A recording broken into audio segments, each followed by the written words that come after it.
सो अस्सलामुअलैकुम, मैं हूं एजाज मियुद्दीन।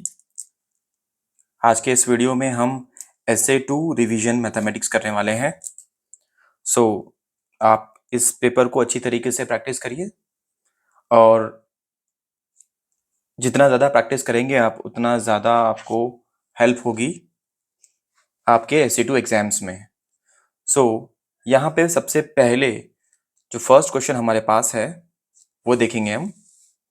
पहला क्वेश्चन क्या हमारे पास है? क्वेश्चन नंबर 1,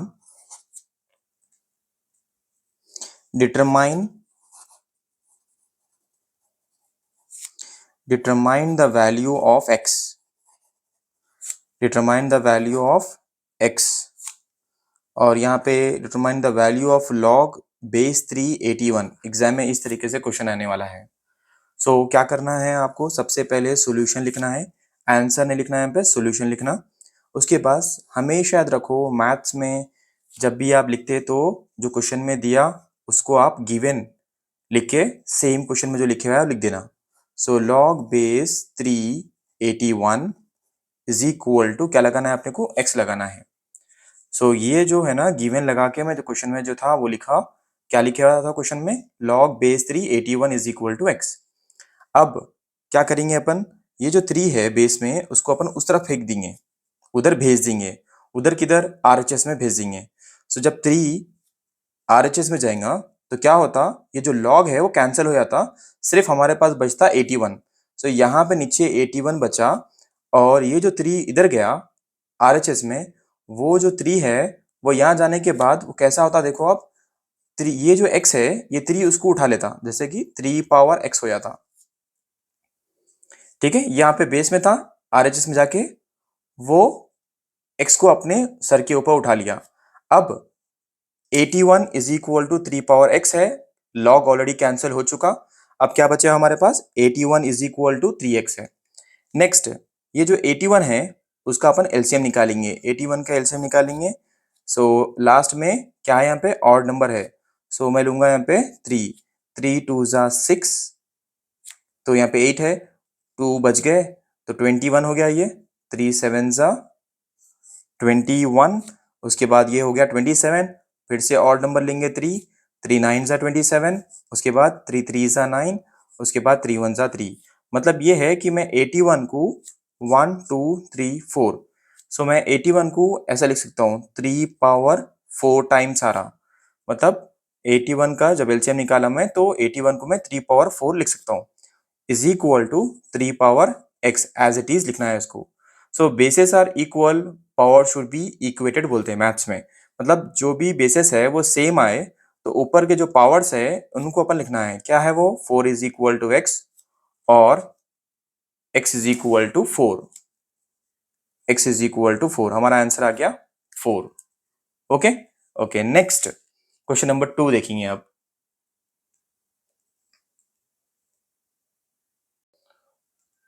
यस, तो हमारे पास अब क्या है? यहाँ पे क्वेश्चन नंबर 2 है, एक्सपैंड log 27 प्लस log 36। ठीक है, तो इसको कैसा करने वाले अपन? सबसे पहले जैसा मैं बोला, पहले लिख लेंगे अपन गिवन, और ये जो क्वेश्चन लिखे हुआ है उसको लिख लेंगे log 27 प्लस log 36। ठीक है, जो गिवन था वो लिख लिया अपन। इसको ये जो क्वेश्चन लिखे हुआ है इसको जब देख रहे हैं अपन तो ये कौन से फॉर्म में है? log x plus log y के फॉर्म में है। ये फॉर्मूला है।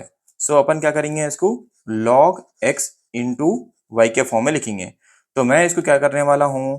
इसको लिखने वाला हूं log 27 plus log 36 is equal to log 27 into 36। उसके बाद log एज इट इज लिखेंगे, इन दोनों को मल्टीप्लाई करेंगे 27 इंटू 36। 27 इंटू 36 कितना होता? वो है 972। मल्टीप्लाई करो आप तो आपको आता log 27 इंटू 36 क्या हो रहा? 972। तो ये था हमारा क्वेश्चन नंबर 2। अब यहाँ पे हमारे पास क्वेश्चन नंबर 3 है, find the LCM and HCF of 18, 36। 18, 36 सबसे पहले क्या करेंगे, सॉल्यूशन लिख लेंगे। उसके बाद यहाँ पे क्या कर सकते हैं अपन, सबसे पहले 18 का एलसीएम निकाल लेंगे। 2 9 ज़ा 18, फिर ये ऑड नंबर आया, 3 3 ज़ा 9, उसके बाद 3 1 ज़ा 3। नेक्स्ट क्या है, 36। 36 को भी अपन एलसीएम निकाल लेंगे। 2 1 ज़ा 2, 2 8 ज़ा 16, 2 9 ज़ा 18, 3 3 ज़ा 9 एंड 3 1 ज़ा 3। दोनों को एलसीएम निकाल लिया। अब क्या करेंगे, इनको लिख लेंगे ऐसा, 18 इज इक्वल टू 18 के फैक्टर्स जो भी आए वो लिख लेंगे, वो है 2 इंटू 3, 2 इंटू 3 इंटू 3 लिख लेंगे, 2 इंटू 3 इंटू 3। उसके बाद नेक्स्ट क्या हमारे पास है, 36।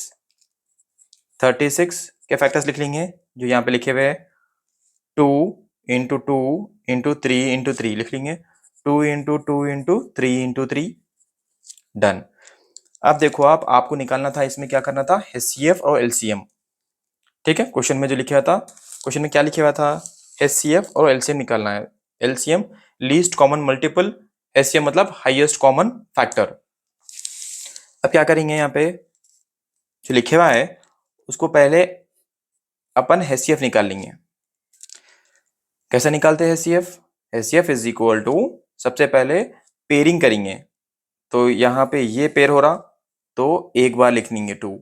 उसके बाद ये 3 और ये 3 पेयर हो रहे हैं तो एक बार लिखेंगे 3 को, और ये 3 भी पेयर हो रहा तो इसको एक बार लिखेंगे। इन लोगों को मल्टीप्लाई करेंगे अब, 2 3 ज़ा 6, 2 3 ज़ा 6, 6 3 ज़ा 6 3 ज़ा 18। अब नेक्स्ट क्या बचा अपने पास, एलसीएम बचे हुआ है। एलसीएम में क्या करेंगे अपन, जो हमारे पास एचसीएफ है उसको लिख लेंगे अपन 2 इंटू 3 इंटू 3, और जो हम यहाँ पे जो पेयर नहीं हुआ था उसको लिख लेंगे, वो है 2। सो 2 को यहाँ पे रख दिए। अब क्या करेंगे, मल्टीप्लाई करेंगे, 2 3 ज़ा 6 हो गया, 6 3 ज़ा 18 हो गया, 18 2 ज़ा 36 हो गया। तो एचसीएफ क्या निकल के आया, 18, और एलसीएम आया 36। सो ये था क्वेश्चन नंबर 3। ये है क्वेश्चन नंबर 4। क्या लिखे हुआ है, find the mean of first 5 natural numbers. तो यहाँ पे सबसे पहले आपको क्या करना है, सॉल्यूशन लिखना है। और नेचुरल नंबर्स कौन से है आपको मालूम है ना, नेचुरल नंबर्स किसको बोलते हैं। सो नेचुरल नंबर्स अपने पास कौन से है, वो है 1, 2, 3, 4, 5। नेचुरल नंबर्स मतलब वो नंबर्स जो 1 से स्टार्ट होते। तो यहाँ पे 1, 2, 3, 4, 5 लिख लिया मैं। उसके बाद क्या करेंगे अपन, 1 प्लस 2 प्लस 3 प्लस 4 प्लस 5 करेंगे, मतलब इन सारे नंबर्स को अपन ऐड करेंगे। अब यहाँ पे लिख लेंगे अपन, इन पूरे नंबर्स को अगर ऐड करा मैं तो क्या होता है, ये 15। उसके बाद मीन का फॉर्मूला लिखेंगे, क्योंकि अपने को मीन मालूम करना था। तो मीन का फॉर्मूला है sum of observations, sum of observations divided by total number of observations, total number of observations. मतलब ये है कि सम ऑफ ऑब्जर्वेशन मतलब जो आंसर आया वो है 15। इन सारे नंबर्स को ऐड करने के बाद जो आंसर आया वो है 15। उसके बाद टोटल नंबर्स कितने हैं, ये 1 2 3 4 5, मतलब 5 नंबर्स है हमारे पास। नेचुरल नंबर्स कितने हैं, 5। सो कैंसिल करेंगे, 5 1 ज़ा 5, 5 3 ज़ा 15। सो मीन क्या है हमारे पास, मीन इज इक्वल टू 5 आया। ठीक है, तो मीन को ऐसा निकालते हैं। अब यहाँ पे देखो आप, क्वेश्चन नंबर 5 हमारे पास है। सो क्वेश्चन नंबर 5 क्या है, फाइंड द मोड ऑफ 10, 20, 10, 30, 10। सो कैसा करेंगे इसको सॉल्व, अपने को मोड मालूम करना है।